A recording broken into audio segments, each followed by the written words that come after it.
here for a few minutes for YouTube to Whoop, whoop. slowly spin itself up. Right. Love it. Always love that. You know, we like just poking at people for having to wait there. It's kind of fun. There we go. YouTube's up and online. Awesome. All right, guys, welcome back to another episode of the Crypto Campfire podcast. This is the Professor. And Mitch. And today we've got none other than Gary V on the show. Before we start talking to him, let's grab that crypto news from the Crypto Gent. In fact, from this the time Crypto it's gonna be Mitch the anyways. Crypto Mitch. From Crypto Mitch. So the hottest thing in the news today, let me think. CoinFlip listed Dogecoin yesterday on the on all of their 1,800 world or nationwide machines. So if you get a chance and you're hot on Dogecoin with all the hype that's been surrounding it, get out to your nearest CoinFlip and grab yourself some Dogecoin. Dogecoin. Elon Musk used to be the CEO of Dogecoin momentarily. Right? If it had a controlling partner, I guess it would have been Elon, wouldn't it? Hell yeah. Gary, welcome to the show. How's your night going, man? Things are going well, man. Thank you so much for having me. Yeah, we're so excited to have you on. It was kind of cool to see you floating around the NFT space a little bit on Twitter and interacting with everybody. And so it looks like you got to experience the community a little bit of both sides of it. You know, I think I'm old now. So Web 1.0, Web 2.0, the sports card community, the wine community, the advertising community. I always try, you know, this is what comes along with experience. I like to try to tell the friends in whatever new community I'm hanging out in, like, everyone's obsessed with this notion of this is different. But in the end of the day, humans that are passionate about something, that are early to something, I think of it, you'll appreciate this. I think of it as band culture. You know when somebody finds a new band and it's early and there's only 47 people in the pub. Fresh out of the bar, right? I mean, it's their debut in this nightclub. Hell yeah. But then they go on to become fucking Van Halen or Metallica. Right. You know, actually, Pantera was the first bar band that I listened to in Detroit, and those guys really kick some ass. So yeah, seriously? I know exactly what you're talking about. And so, you know, I've always been kind of overly passionate and loud. So even before anybody knew who the hell I was, when I would enter a new community, it was already like, who the fuck, like, what, now that I've had the great fortune of my career's results to have an actual audience, I feel even more pressure to offset my excitement, which is really the manifestation of my personality, is the excitement, with humility, patience. I mean, I've been like very deeply reading and learning and listening for 4 or 5 months in the narrow nation of like NFTs. Like anybody else, I was incredibly aware of CryptoPunks and Crypto Kitties, and even early, Bitcoin, Pepe, and all that stuff. I mean, I bought my Bitcoin in 2014. I bought my Ethereum in 2016. This is not a space that I've been like unaware of. What I'm passionate about as a human and an entrepreneur and just a navigator of life is timing. I'm very passionate about when things are ready for prime time. I've been having unlimited meetings around Oculus and VR, but I'm not putting out content or talking about it because I think that it's early. But yeah, Professor, it's been really fun to be part of it because I always love the OGs of everything. I always do. Because to be frank, I just have a lot of respect. I don't know what else to really tell you. I just have a lot of respect for the people that have been there before the masses come, before it happens. I also have a lot of compassion. I've been through it enough now that like there's a little bit of like this next chapter of NFT is going to suck for a lot of people, right? Like people that don't know shit are going to come in and do dumb shit. Yep. There's going to be a bubble. Let there be for anybody listening, let me, this is not my opinion nor my hope or dream. This is my observation. Because I'm decent at pattern recognition, I think that a lot of NFT projects are going to collapse in value here in the next year, which is going to scare people. It's not super complicated. If you've been in crypto, and I'm going to assume from the homework I've done, a lot of people watching here have, all that's about to happen with an NFT is what happened with ICOs. It's not super complicated. Every fucking person is going to look for a quick dollar. There's going to be oversaturation. Every fucking famous person, every IP is going to come out with shit, and stuff's going to collapse. And then everyone's going to be like, see, it was a fad. It was full of shit. Somebody and said, the strong that survive, though, I'm sorry to interrupt you, No, but the please, strong Mitch. ones that survive, the ones with solid foundations and the one with solid background, right? The people that are really in it Provenance. for the movement and not the money. Those are the ones that are going to like excel in the market, I believe. Mitch, the only thing I've really bought is CryptoPunks. Yeah. You know, like there's a million things to chase right now, but I couldn't agree with you more. And what's going to happen is I remind people of the history lesson of April 2000 when the internet stocks collapsed. And everybody's like, the internet's dead. It's a fad. It's over. And I reminded everybody that like, that's when I tripled down, Professor Mitch. Like that's when I tripled down on my dad's wine store. And I was like, I'm going triple into the internet. And that's what's going to happen with NFTs. Like a lot of things are going to collapse in value because too many people are short-term money oriented. And what's going to happen is, to your point, Mitch, like there'll be projects that go on, artists that go on. And then what is birthed from that is something meaningful and in perpetuity. And that's what I think is going to happen. Yeah, you have to go through that cycle. You have to wash out you go through the ride, right? It smooths everything out. And you get to the point where everything's hard. It's all crashing because everybody came in, like you said, and just started participating in this space. And all of a sudden it's what everybody cares about. And it's the hype everywhere. And then, it just all starts to go down. And then the people that stick with it and make it through it, they're the ones that are building and the ones that are working hard through those hard times, the quote unquote bear market of NFTs or whatever you want to call it coming up, Well, there's that, and there's just still have to put your head down and work through it. Exactly. And then you got the artists, right? The artists that are creating it. So Gary, I think where you're coming from more or less is the platforms and projects that are trying to push NFTs. And then you have the artists that are creating these NFTs. And there's quite a few solid artists that are creating some really gnarly good shit. Tons. Well, there's garbage shit. Yeah, absolutely. No, gnarly. Oh, like I'm sorry. I thought you said garbage. Well, listen, there's unlimited. Hey, trash art's the best. I mean, listen, there is trash I'm doodling dolphins. I'm not sure if it's good or bad, but like, I'll buy that. you had extra alliteration than you even realized. You're doodling determined dolphins. Well, you know what's funny about that, Professor? Like, I made a video today. I'm going to post on my social tomorrow. I'm like, I've been doodling my whole life, and I actually had a thought. I'm like, wow, I was never thought that I would be someone who would talk about things, write book. Like I was 31 years old before I made my first video on the internet. And the internet and YouTube came along and created a foundation that allowed me to tap into my class clown, dinner table Gary, funny at the family table Gary, opinionated Gary, and that allowed me. And I've been sitting here and saying, in 5th, 6th grade, people would ask me to draw for them and I would like sell it to them because I'm an entrepreneur or give it to them because I thought the girl was cute or whatever the fuck I was up to, right? And, I sat there today and said, holy shit, this NFT movement is going to help a lot of people express their artistic abilities that are inside of them that they just never, 3 years ago, I'm not thinking like I'm going to do an art project. Today, I'm like, oh my God, I'm going to be able to do an art project. It's going to be doodling. I'm not a painter. I'm not a sculptor. I'm not a seasoned artist, but can I doodle my little ass off? A little something. And if somebody finds value in it, they could buy a part of it. Well, Mitch, where it gets really interesting is what I definitely know I do, and I've done for 15 years, is I build a community. I care about people who care about the things I care about. So the metadata that I'm going to put underneath my NFTs for access, for experience, this is what's so beautiful about this platform. It's quite thoughtful. And I think a lot of people, again, 97% are going to come here, and I think they're going to kind of try to make a quick buck.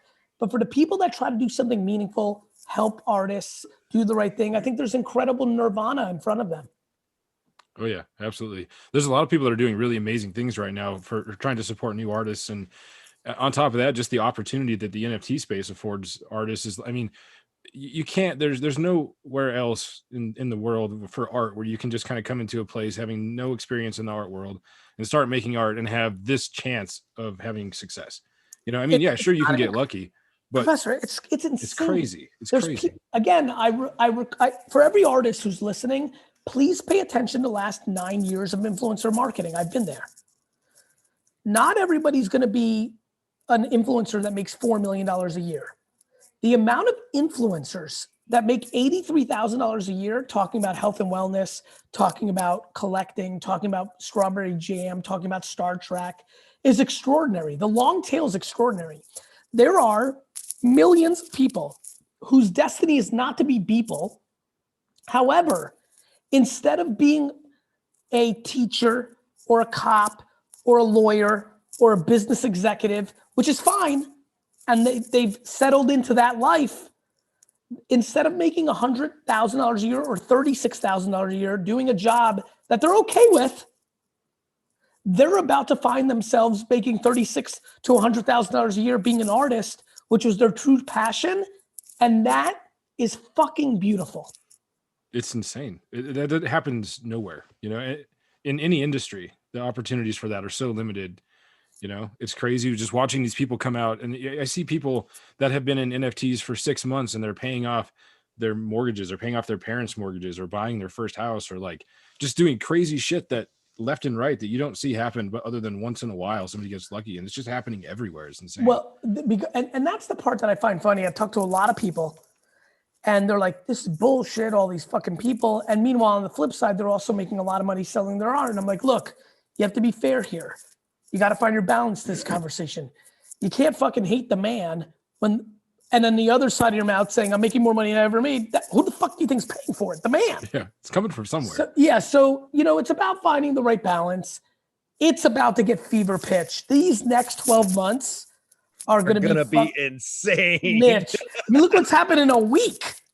Oh God. Mm-hmm. You know something, Gary, this is the first podcast I think we've done where we're 15 minutes with deep conversation and we didn't even ask our very first question. Okay.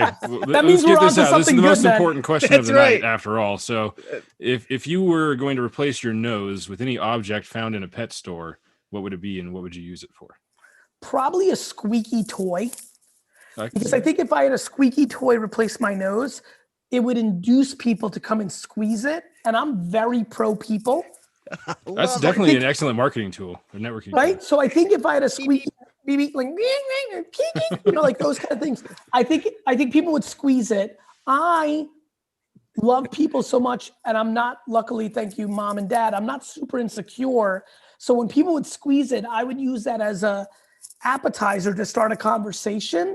So I think I would change it to a squeaky toy because I think it would help me meet more people. So and then would it be a dog toy or a cat toy? Mine would probably be a dog toy. But by the way, and I'm about to lose anything that's gone well for me in the first 10 minutes of this podcast is about to go out the window. No, that's the best kind of podcast. I love humans so much that I actually have a weird vibe towards people that love animals too much. And I know we as a society are obsessed with animals. They're our best friends. But I love people the way people love dogs and cats. That's cool, man. That's so cool. I mean, God, as a professor, we align very well with that. There's no question about that. You ask anybody that knows me from any of this experience, and I'm right there with you.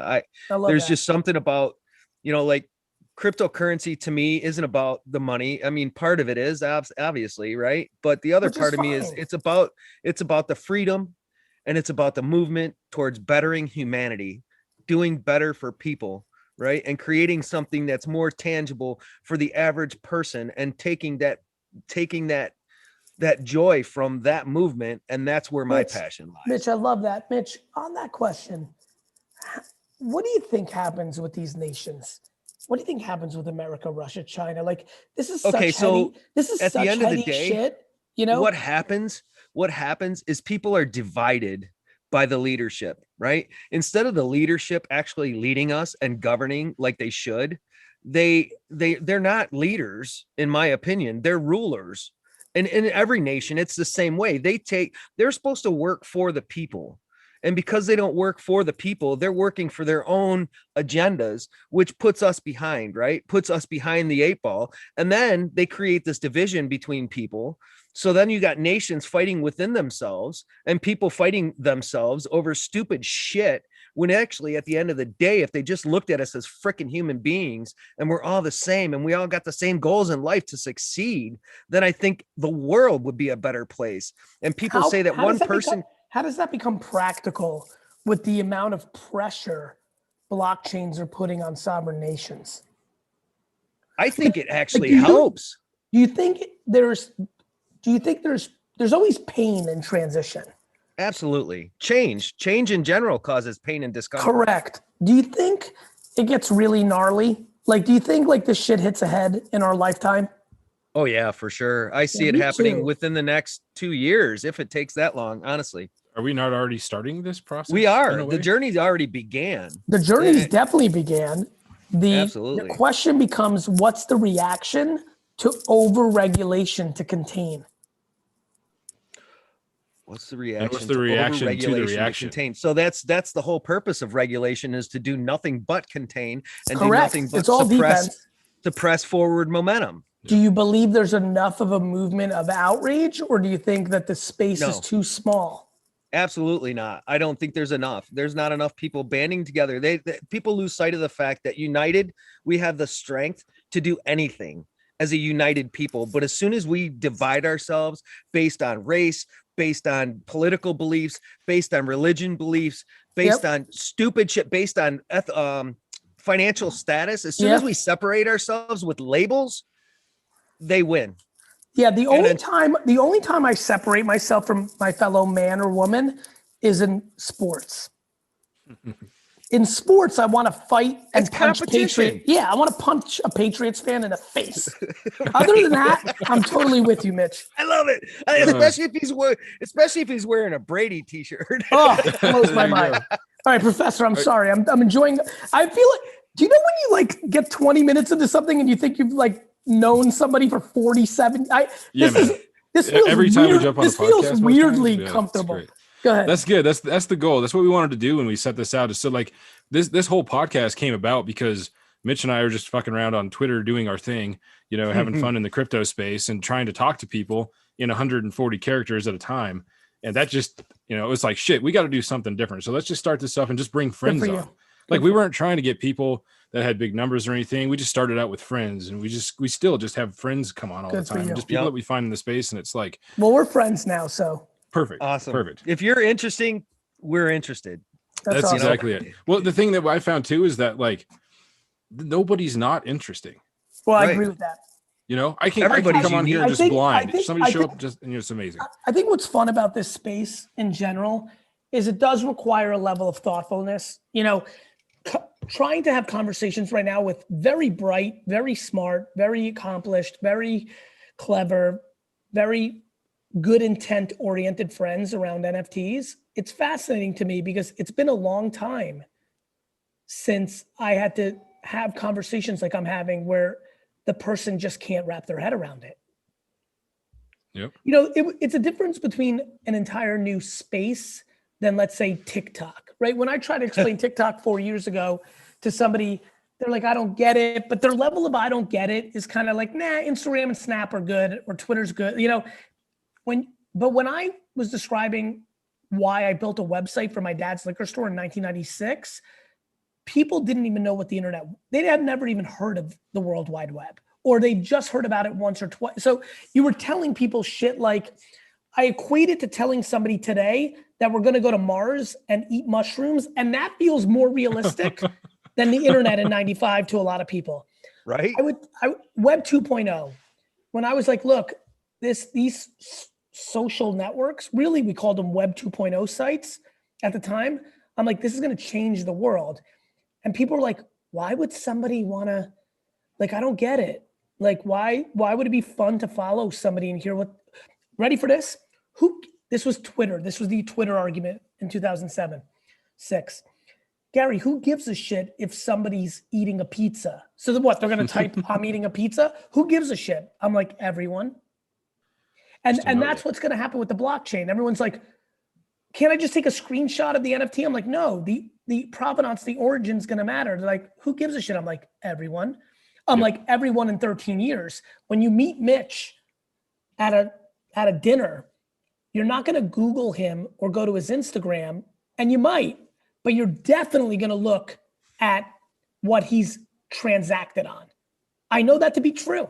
I know it today to be true. You're just going to be curious in this incredible ledgerization of our society.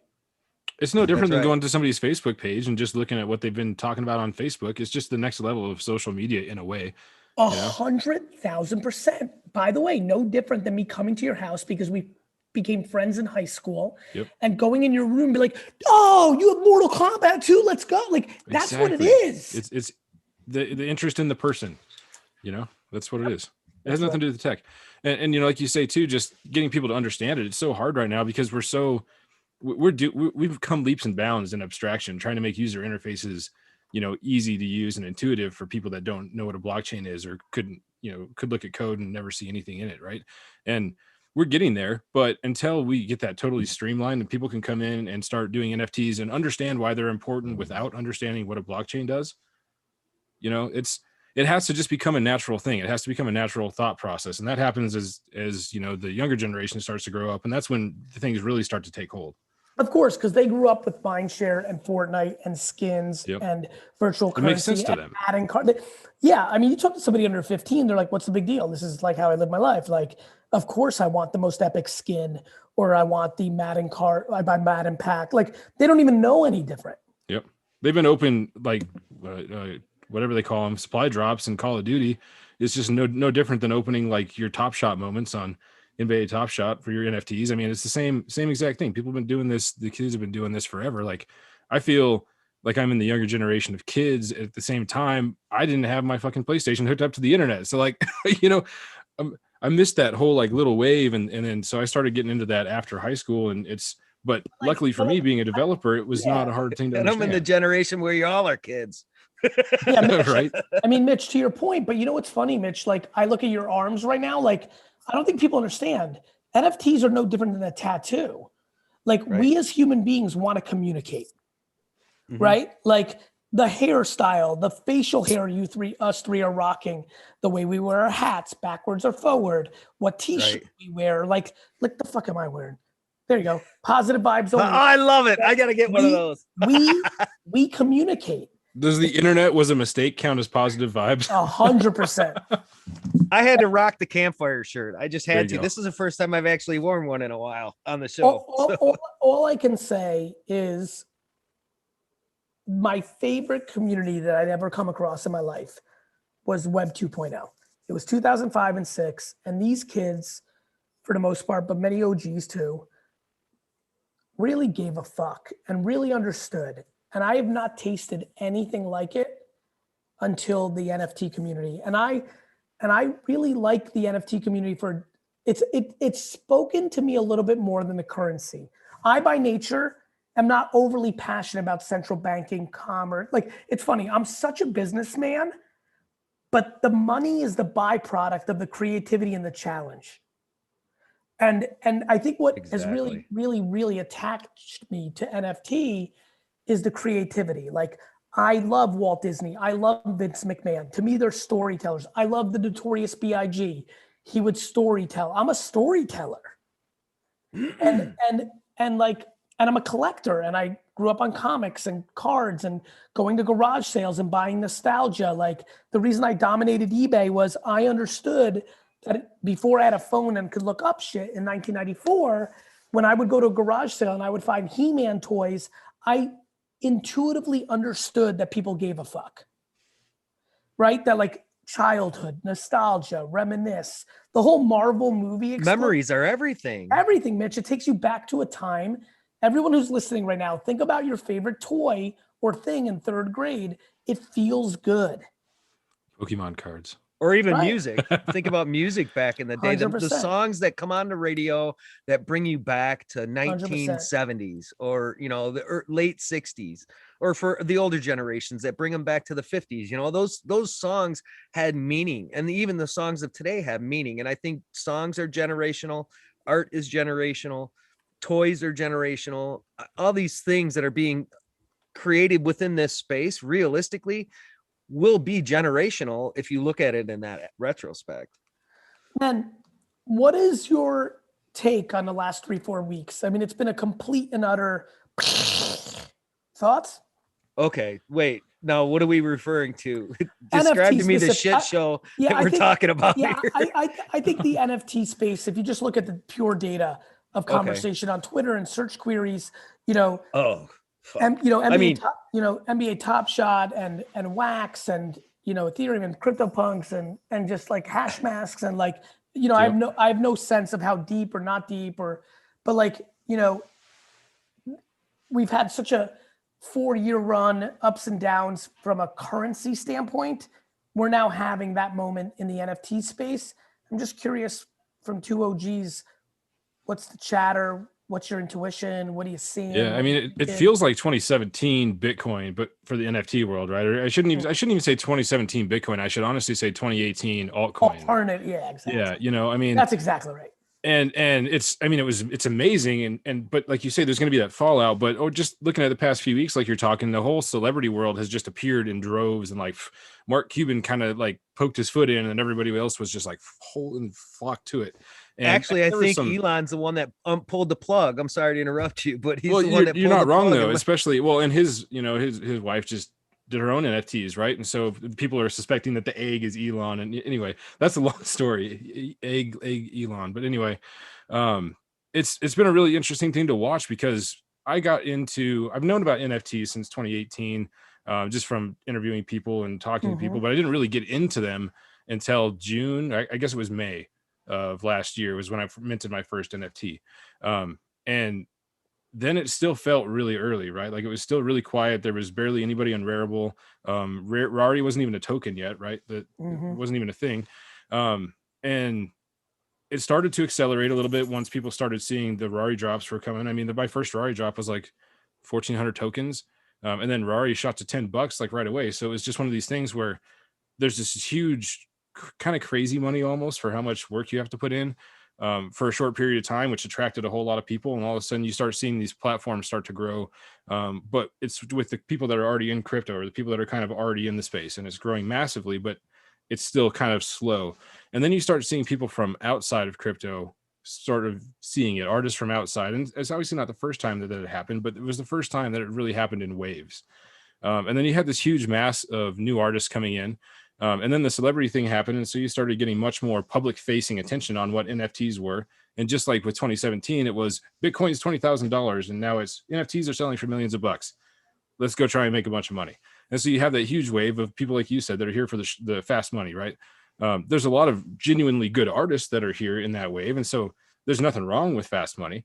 But it's just really interesting to watch the space develop like that. It's going to be funny to see how many of them actually stick around.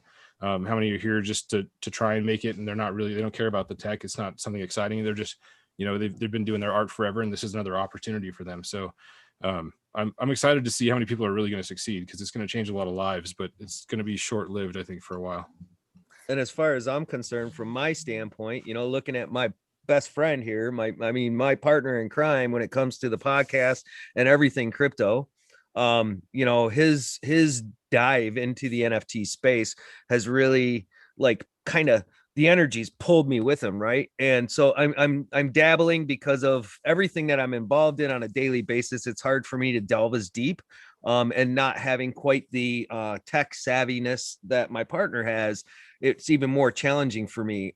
And I think my turning point with the NFT space was the fundraisers that have been done, and the donations of all of these artists donating pieces to raise funds for good causes. And that was one of the probably most moving moments of my end of 2020. That shitty ass year was raising, Christ, we raised over $8,000 to help a woman who was had some issues during that year, and she's still having issues today. But the NFT space and Professor's Connection, they did an auction. They had 30 or I think 35 art pieces. It was crazy to watch. And I mean, that really just hooked me on the NFT community. And then I started seeing more and more and more of the art pieces. So it's been incredible to watch the evolution. Yeah, you fall down and you're 100% in. It's one of those things. And huge shout out to Daniel Pan at the Art Gallery Auction House on Telegram, because I mean the shit that he's doing for the space, just uplifting artists and all that, and the charity auctions that he's put on. Like we just did the offset emissions auction, and I think they raised 14 point something ETH, right? Like $20,000+ to go to offsetting carbon emissions, and they offset some ridiculous number of carbon emissions. That's It's amazing. funny. I'm working on a project and there's multiple characters I'm going to attach, on the rake, on the, royalties directly to the nonprofit boards that I'm sitting on. And I'm building a project that I'm hoping is in perpetuity, that I'm building an economy and a reality that is vibrant until the day I hit the dirt. And when I think about the compounded value that creates, it's extraordinary. And it's historically, I've been a guy who's like made his money and quietly have done my donating. I've always felt like my time and my private checks were important. And like, I feel I have a lot of cynicism towards a lot of my contemporaries who use the proxy of nonprofit to try to paint themselves as a good person. And I kind of was brought up in a household where if you're going to do good, you do that quietly. And it's funny because I'm such a loud guy, but I know the economics potentially are so significant that I need to put that in there. And I think that is going to be a lasting, the economics are so wonderful for an artist where they're able to transact in perpetuity. I do think that's going to lead a lot of people to feel compelled to do nice things wrapped up in that. And the way that these blockchains and contracts work, it's so little friction to be able to set that up, from the beginning. So I'm excited about that variable. It's funny we're talking about that. I've been spending a lot of time with my nonprofit friends and boards saying, hey, this is a space that has tremendous potential. Seriously, Gary, that's another rabbit hole on its own. Like you start looking at smart contracts and the ability to automatically distribute funds places based on actions, and like you say, in perpetuity. And it's just the ceiling is funny. So high, it's crazy. I have some friends who mean a lot to me who are not quote unquote incredibly well off, and I'm like, I've always had this inner battle. Like, I do some nice things, but I'm like, do they want me to give them a check? Like I lived through this. I think, everyone lives through their own things. And it's just exciting to like put a little metadata in there and be like, take care of my friend Johnny over here. And like, it's really neat. There's going to be so much creativity and distribution through this. And I'm excited about that. Let me interject if I may. There's a point I'd like to touch on, and it's not to challenge the silence of a donor, but to challenge people that do good things to show it and bring it to the light and help to inspire others.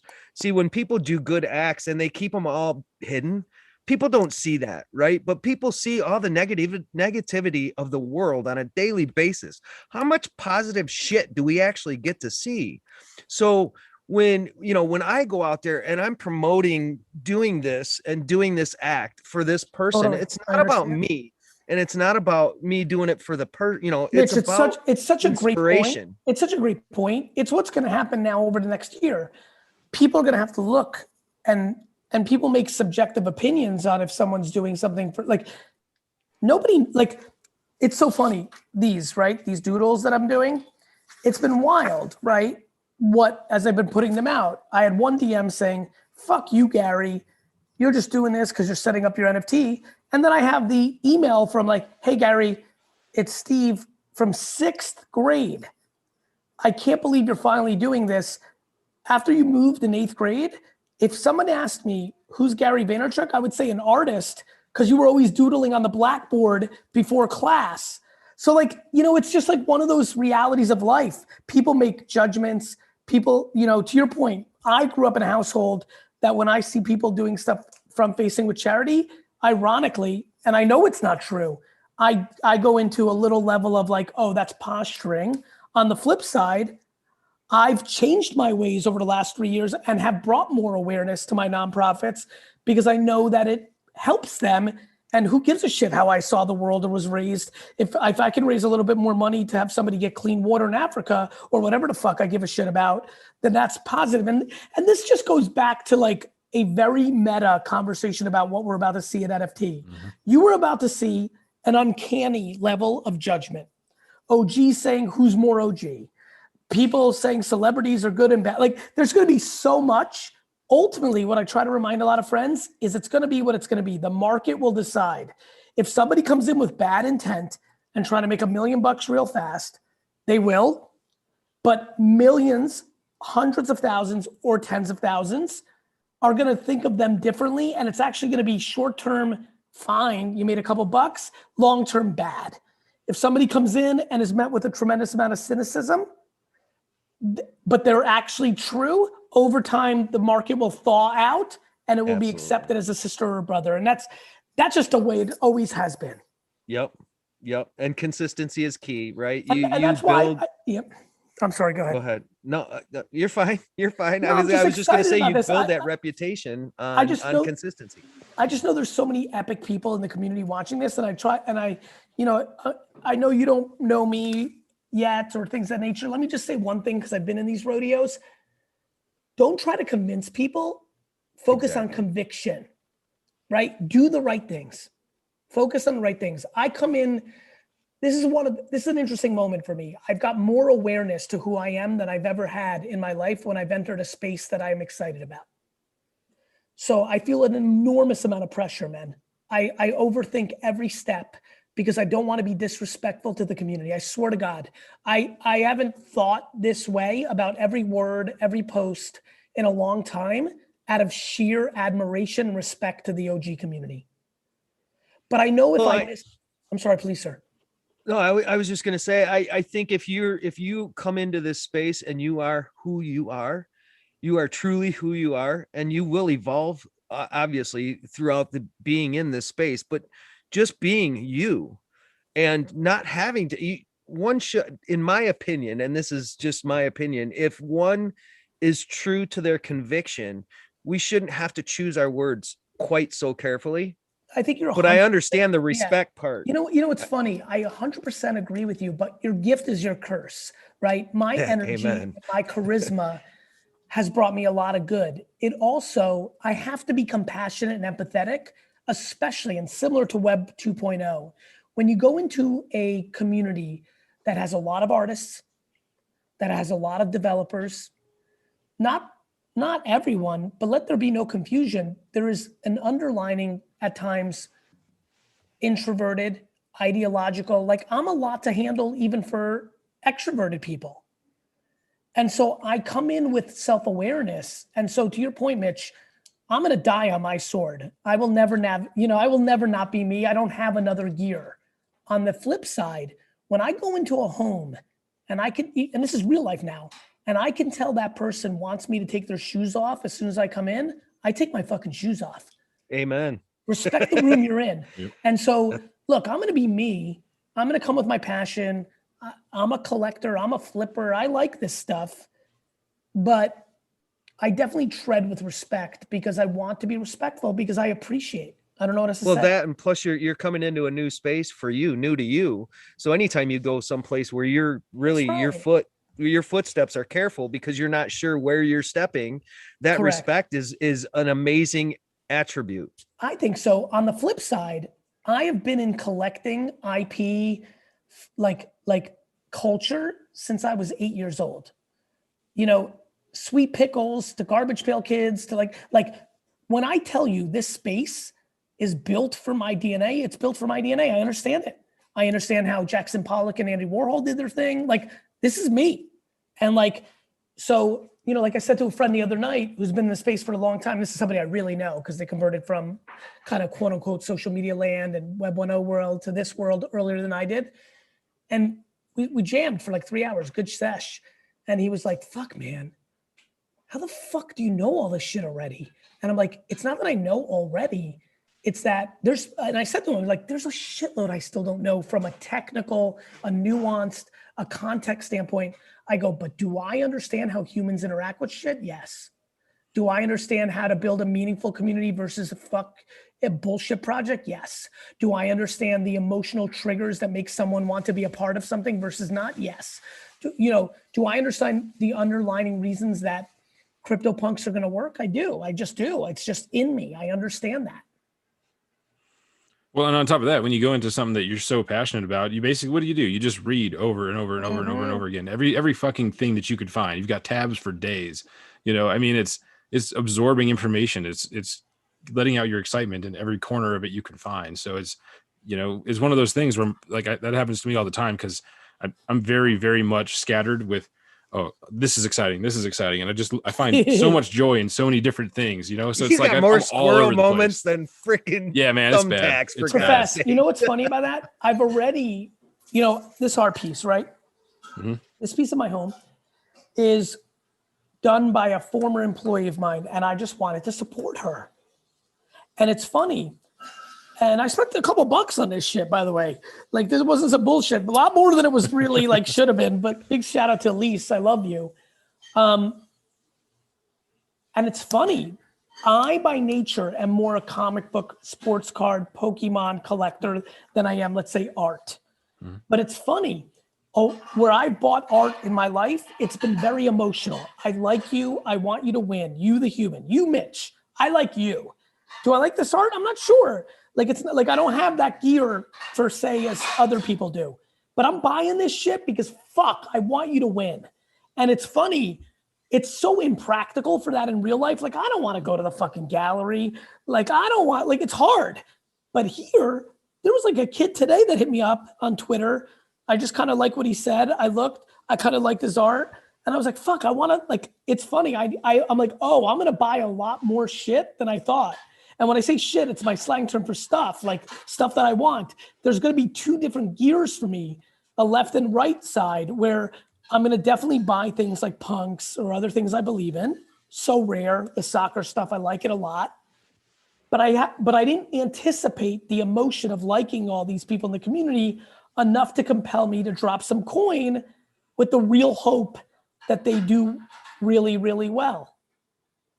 That's one of the major topics of conversation in the NFT space on Twitter all the time, is just how the difference between the traditional art world and NFT, and specifically in how it does just that, where there's so much focus on the person, because this is all happening, in social media. You're interacting with the person usually before you see the art, or at least at the same time. Whereas, in the traditional world, you go into a gallery and you just got a wall of art with the scribble next to it. You might have a bio on a card, but what does that tell you? So it's a whole different experience. You're not falling in love with the art, you're falling in love with the person, just like you said. And that's one of the really beautiful things about not even specifically NFTs, but anything where you're interacting with people online with their creations or content. And I think true. Oh, go ahead, Mitch. I was going to say, I think true art is that of the person, right? True art comes from that person's soul. So when you look at their art, when you look at true art, you see that person. You don't just see what they put on a piece of canvas or what they put on a piece of paper. I couldn't agree more. I'm sorry, I just had to run and grab this. No, that's fine. The stuff I'm doing, it's funny you say that. The shit that's coming out of my, it's so interesting to me what's coming out of me, right? Because it's so awesome. It's so real to me. It's so real to me. These are the things I believe in. I'm obsessed with good human traits. It's funny you say that. This one I'm fucking obsessed with. I think I did a good job. So what I see right there, Patient Panda, pandas are the best. What I see right there, just from those pieces, is your character, right? You're a joyful type person is what I'm getting out of those. And you love to have fun, right? Yes. Because those pieces are fun. They might be simplistic. So maybe at certain levels, you're a simple person, but the reality is that you're comical, you're fun, you're happy-go-lucky based on what I see right there. And I'm affected. I'm a pop culture affected. Infected. Infected, right? But I loved Sweet Pickles. I loved Garbage Pail Kids. I loved the Garbage Pail Kids myself too. Loved wrestling. They're on the blockchain now, right? I sure do. I know that wax product super well. Yep. And what was that, Rugrats back then? I'm just cartoons. And so, you know, what's funny? You made a really interesting observation. One of my favorite things that happens a lot when people get to know me, they're like, man, it's almost like they're disappointed in me. They're like, you're really, and I always love it. They're like, man, you're really simple. And I'm like, and it's the biggest compliment. And I'm like really caught off guard by Mitch's observation through that art. I was like, woo, Mitch might have a real eye for this shit. Because there's a lot of truth to that. Mitch, I don't know about having an eye for art, but I mean, it's not about an eye for art. Like I said, an eye for people, wouldn't it? When it's true, well, when it comes from the person, when somebody just puts shit on a piece of paper, that's all you're looking at is shit. And I mean, you don't get any feel or vibe from it, you know, but how they act and what's on that paper, if it's truly of themselves, that's what you're seeing. I don't know. It's just an observation, I guess. But yeah. Well, and it goes to show you that feeling in art is beyond technical specifics, right? You know, yes. You're not specifically trying to create some Rembrandt thing, you know, but you're putting feeling on any type of medium. So Gary, just to break things up a little bit, if you were sinking on a boat with Joe Rogan, and I did say sinking, with Joe Rogan and Satoshi Nakamoto, and have only 2 parachutes, what would you do? That's a fucking great question. First of all, I'm obsessed with life. So I want to be really transparent here. I'd be wildly panicking because I'm like, fuck this shit. Like, why am I dying now? There's so much epic stuff to happen. So we're sinking on a boat and we have parachutes. That doesn't feel like super productive product to solve the issue at hand. We're not in you know, and so this is kind of a technical question because I'm trying to really get to your deductive reasoning here. It's a great question, and I'm good at these games because I'm obsessed with not being full of shit. So like my first reaction would be panic, right? Okay. I'm just telling you the truth. I'd be like, man, first of all, I'm with these 2 dudes. Like, fuck, this must have been good. Like something interesting was going on. I'm still young. I needed 50 more years to play out. The fuck are we sinking for? This blows. The next thing that goes through my mind is I need one of these parachutes because I need to hold on to it because I think I have so much determination. I'm going to hold on to this and be and one hope of like those, hell it floats and just hope like hell like it floats. Yeah, like that's literally, I'm giving you like, I'm really good at this role playing shit. Right. So the first thing I'm thinking is I need one of these because I'm so fucking determined and mental strong that I'm going to hold on to this for 7 days and they're going to find me and I'm going to be a hero because I have the mental strength to fucking hold on. And good news, I don't really need food. I've learned that about myself. So I think I can make it. And then because I'm anti-confrontational, which blows people's mind of my public persona, but in real life, I don't want the guilt if I had the 2 parachutes to make the decision. So I'm going to grab this one, jump off, and hold on for 7 days. And I don't want to know what happened with those. I'm just giving you the real. That was such an authentic answer. That's beautiful. But you see, here's the deductive reasoning. Please. That I was getting at is that all boats have flotational seats. Yeah. So as long as you were in a 3-seater or more, you're solid, baby. That's a lot. You know what that's called, Mitt? That's called lack of education of boat life. So that's called a shifty question. I'm just busting your chops, man. No, that was a good answer. That was a good answer, but it was a fun question. I loved it. That was great. Oh shit.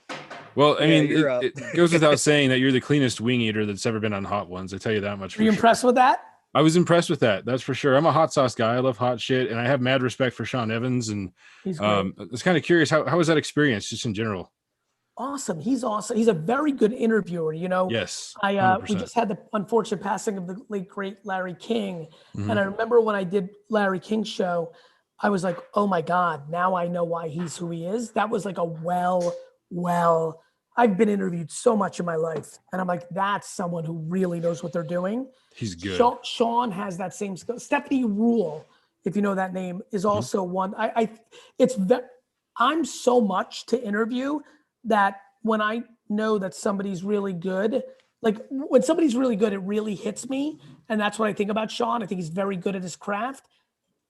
I also was super proud of that show because it's a funny follow-up to what Mitch just asked me. My execution on Hot Ones this is just the truth. I don't give a shit what anybody says. Nobody's cleaned bones and been less affected by the hot sauce than me on that show's history. Yep. And I'll tell you why. I went to that dark place, the same dark place that I would go holding onto the fucking parachute for 7 days in the city. I'm gonna fucking make it to the end of this, and God damn it, That's right. You did. Well, you did a hell of a lot better than DJ Khaled, that's for sure. Yes, for sure. That is so awesome. Yeah.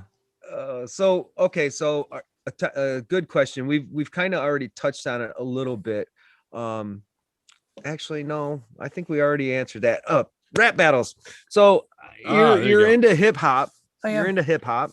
And I don't believe just because you just started following us, but last year, I think it was, we used to do rap battles every Friday night on Twitter.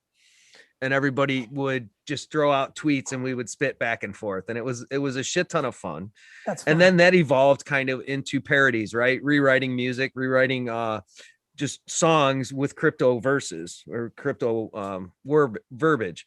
And so have you ever experienced or have you seen many artists that are rewriting and doing parodies to certain songs based on cryptocurrencies? Have you had the pleasure of seeing that yet? No, but I would love to. Okay, so I will tag you with some stuff. Please. I have a couple of artists that we have had on our show. And what was the name of that one guy that joined us, Professor, actually on the rap battles, and he joined us on the show, but he had some really good songs and he was pretty talented. Oh, Crypto Adam. Yes, Crypto Adam was one. Was his name? And then Lisa Marie Gal, who is also on Twitter, I looked back on YouTube and she's got probably 20 or 30 different parodies out about cryptocurrency, and she's got an amazing voice. So if you get a chance, check out those two people, and I think you'll be rather happily impressed. At the very least, you'll have to tag him into the Twitter rap battles and see if he can lay down a few lines. We got to get those started again. Paulie, I know Paulie misses it. I feel like I have bars, but I have no music. When I tell you zero musical ability, like it's really scary. The lack of, I can't even remember the lyrics to songs I've listened to 777 times. There's something in my brain that just refuses to win the music game. On the flip side, and this is a theme for tonight, the reason hip hop really spoke to me was I always thought the first album reminded me of of comic book #1. I am obsessed with origin stories. I talk about mine a lot, being born in the Soviet Union, coming to America, hip hop albums of coming from the dirt, superhero, episode, comic book one, a lot of times is a very from adversity comes this thing. And it's just been a story that has always worked for me. So on that note, that makes me wonder if you're getting any closer to buying the Jets. It's funny, Professor, my great professional obsession is trying to buy them. Mm-hmm. I really started to figure myself out about a decade ago. I was a huge New York Rangers and New York Yankees fan, but when they won their championships, I stopped caring. I'll give you a good one. I'm completely aware that I'm going to do quite well in NFTs, both from a happiness and a business standpoint. But I promise you, just like with social media, these are the nights that I will refer to when I talk about it in 7 years. I love the fucking beginning. Seriously. That's the first thing that we need to talk about. That is, I just flash back to some of my first trips to conferences, meeting crypto people and stuff. And then my very first one was Block Show in Vegas in 2018. And I found myself in the 43rd floor of the Cosmo in some little hotel room with 5 dudes sitting around the table, drinking whiskey, having weird ass telling stories and bullshitting about crypto and random ass shit for 3-4 hours, talk about nothing productive, but it was just the most amazing experience. It's the beginning. I still to this day talk about South by Southwest 2009, 10, 11, hotel room on the ground with people that went on to build Instagram and Uber and real shit. And that's what's happening in this space over the last 5 to 6 years, 7 years, 8 years. For me, this modern next wave of NFT is especially exciting because it gets into storytelling in a way that no other thing besides the stuff I've done outside of online, garage sailing, sports cards, comic books, collectible toys. You know, I was buying Nintendo cartridges at garage sales in 1994, 1995, 1996. Like I once owned 100 cartridges of Contra, like up, down, down, left, right, beat life. Like, you know, like I have always loved this collectible storytelling culture. And I think, for example, I believe that we'll see incredible executions from Star Wars and Pokemon, and some will do it sloppy and some will do it well. We all know that, right? Oh yeah. What I'm also excited about is I believe in the next 5 years, there'll be 3 to 4 IPs birthed from NFT to make it to the silver screen, to make it to the Walmart toy aisle, to make it onto video games. And that's fucking cool. There's somebody listening right now. There's somebody on Twitter that we all know right now where she or he is 6 months away from launching something, and it's going to be fucking, you know, Twilight. It's going to be fucking Star Trek. And that's cool as shit. And what's it going to be? Now is that even you more mention cool. that, wait till I do my at NFT, Oh, yes, NFT. yes. Oh, so But I'm a carpenter. Look at the, oh, I'm sorry, go ahead, Mitch. No, I You're a was just gonna carpenter. say, you know, we were talking about NFTs, and I'm a carpenter. And I build a lot of stuff, right? I build some really cool shit, and the professor's always on me. You know, you got to take your work and make an NFT out of it. So I found this old AT-AT that I made for my kids, actually out of wood, and the thing's probably about, I don't know, 26 inches tall. It's pretty big, and it's all moving parts and all By this the way, stuff. the So at that came out when I was a kid, and I was poor at that point, so there was not even a conversation that my mom would ever buy it. But I remember one kid had it. It was like having the most expensive Tesla in the world. It was like, it was so big. It was such a big toy by 1980 standards. And it was like $30, which was like $1 billion at the time. And yeah, that was an incredible. I did have Yoda's hut and the quicksand, and that was the best shit ever. Dagobah. Right? Oh, Yoda's always been my favorite, even Me baby too. Yoda today, but he's always been my favorite since day one. So Gotta have much some to Yoda learn action. you have. It's an amazing time. It's an amazing time. And what, you know, I'm trying to find a balance of speaking about my enthusiasm while trying to remind people that 98% of NBA top shots are going to go down in value because they're sports cards. To remind people that many of the artists that are hot right now in a month or a year just won't be, you know, and that's okay. I think there's too much speculation right now and people focus on the dollars. And so you just got to kind of balance this is happening.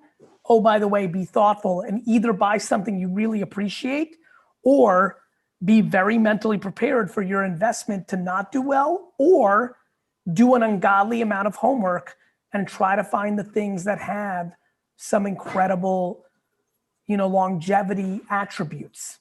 Like, I keep bringing it up. You'd have to believe that the first meaningful ERC20, you know, kind of like Ethereum project with CryptoPunks has the potential to be meaningful.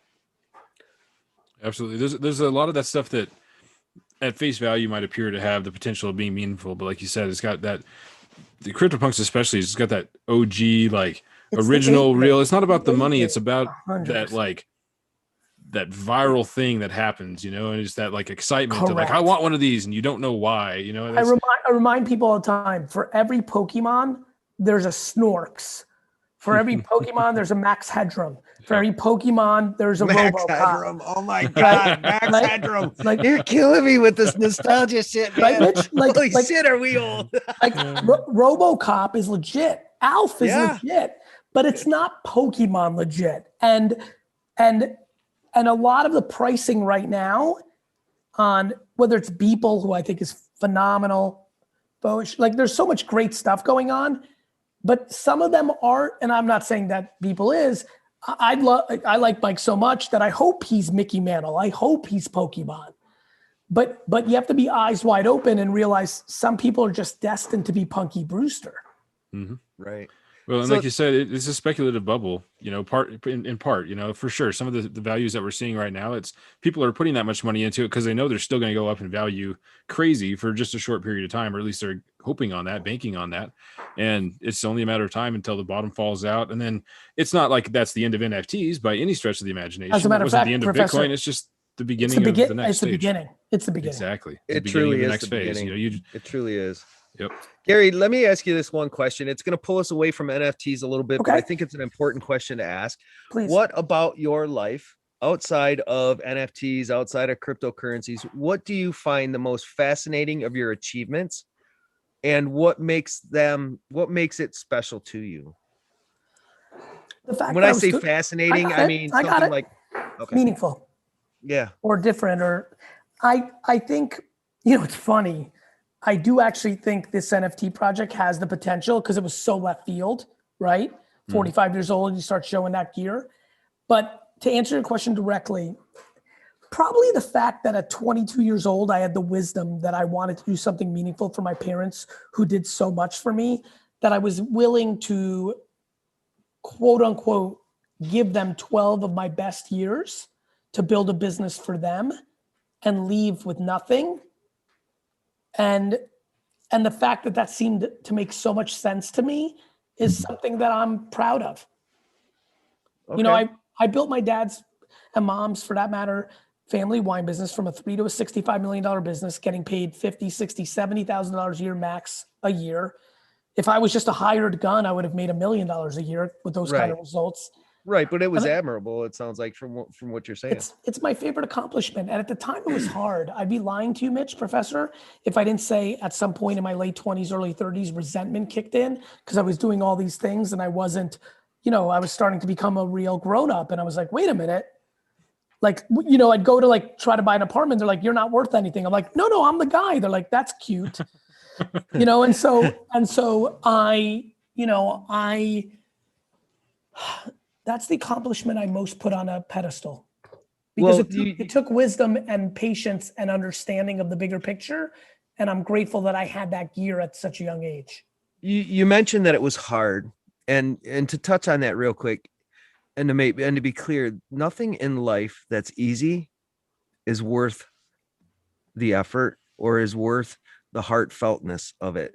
Mitch, In other words, the harder something is, and the more you have to work for something, the more love that you will give it in the long run, and the more it will mean to you in the long run. Mitch, you are super lucky we're not physical right now, because I don't know how you deal with random kisses on your forehead. Hey, on the forehead, I'm good with the forehead. Okay, good. Brother. Well, then you're unlucky, because if the three of us were in a room right now doing this podcast, I would kiss you on your beautiful forehead, because I live with that belief. If it was so easy, everybody would do it. I tell people all the time, I get so much complaining, and I talk about content a lot about don't complain. So it's this funny relationship. and I think entitlement is a disease, and lack of accountability. I think lack of accountability. It's worse than COVID. Yeah, I think it really is. It really is. And I think lack of accountability has led to a lot of anxiety and unhappiness. Yes. And so I really resonate with your words.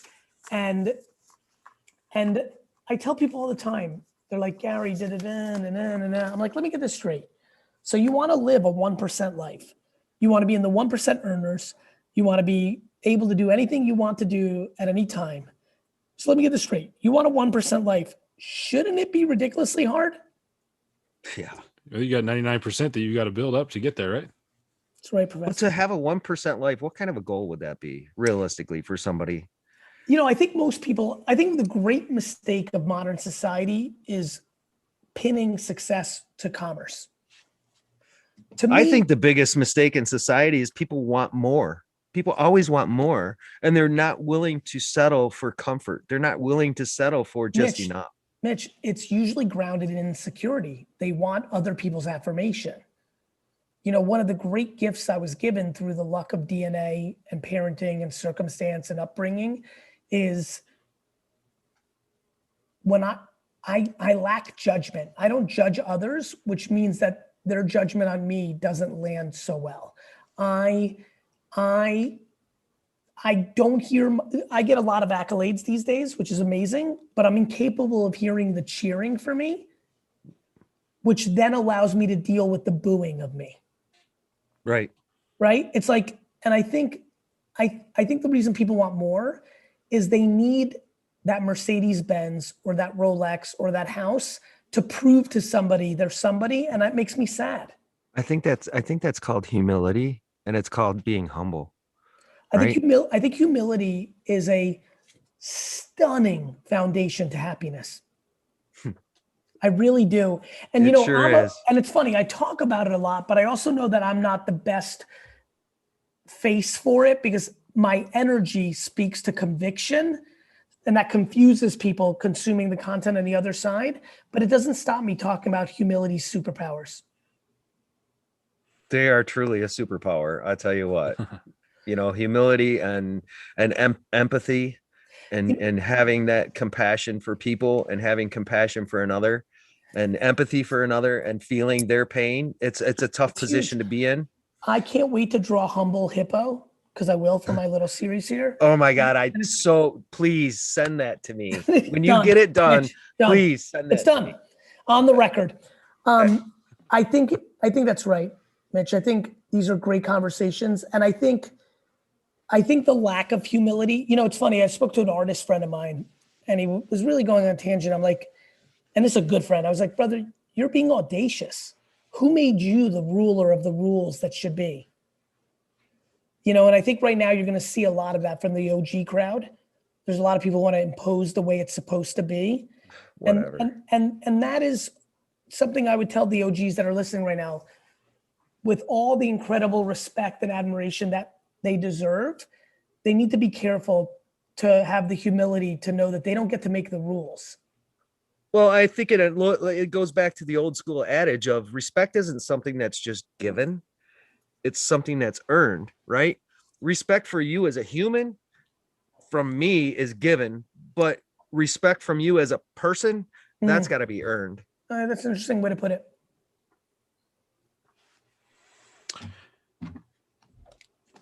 That got deep. I love it. I love going deep. I love getting, I love talking about things that affect all of us, right? Me and too. What affects humanity other than people's hearts and people's view and outlook on other people, and taking this beautiful thing called cryptocurrencies, blockchain technology that's created so much passion and so much creativity in such a overwhelmingly small but large space based on a global communication standard that we are able to enjoy, right? And just that momentum, that's what sucked me into this space so damn hard. And I don't know.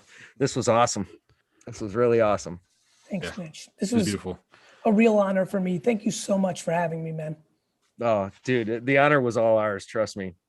And I look forward to that. It's been a great time. Thanks, And there's Mitch. 2 pages worth of things that we still want to talk about. So we're going to have to Wait, definitely get another one of these going at some point for sure. Actually, for just fun, can we do a 10-second rapid fire? I'm very good at that. If there's some stuff you wanted to get on. Go for it. Bulbasaur, Squirtle, or Charmander? Charmander. Yeah, I agree. And primarily because I just always dreamed of having a Shadowless first. 100%. He-Man or the Incredible Hulk?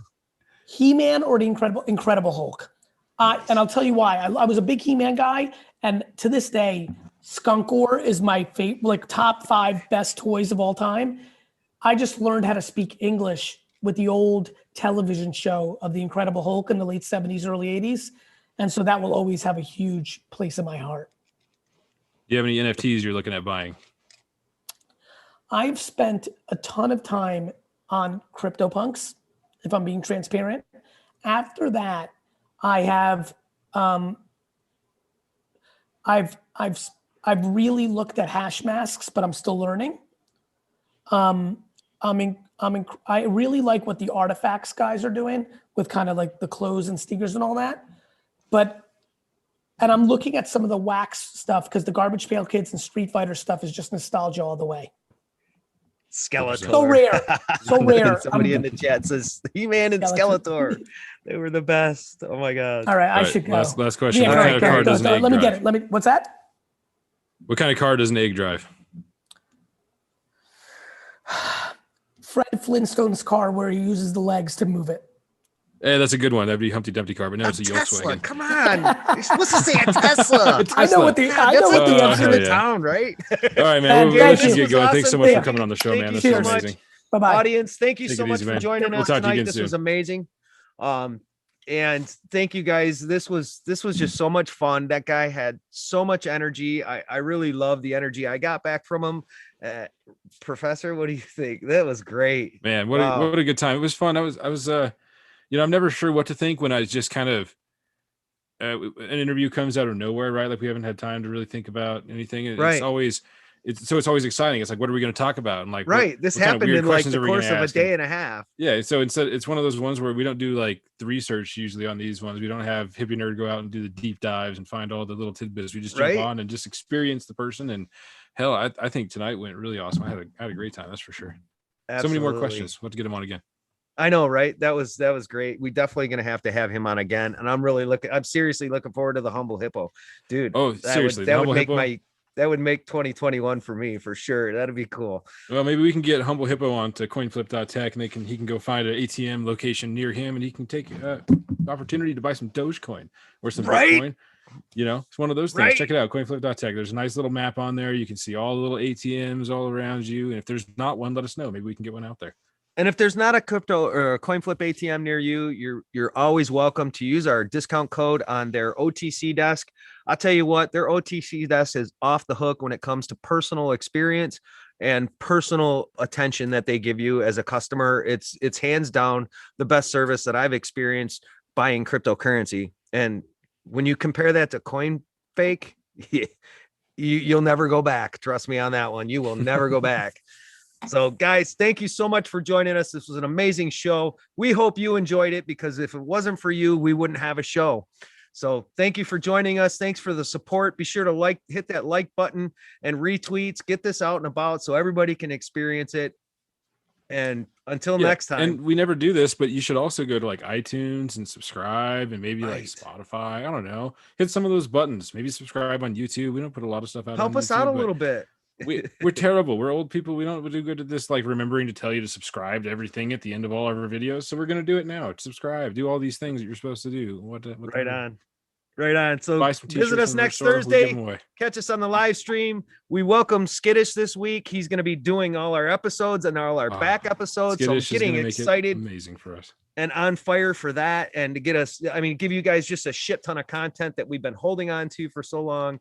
Just excited to get that out, get caught up and keep this fire rolling. So till next time, guys, you have yourselves a great night and we will see you soon. Take it easy. Peace.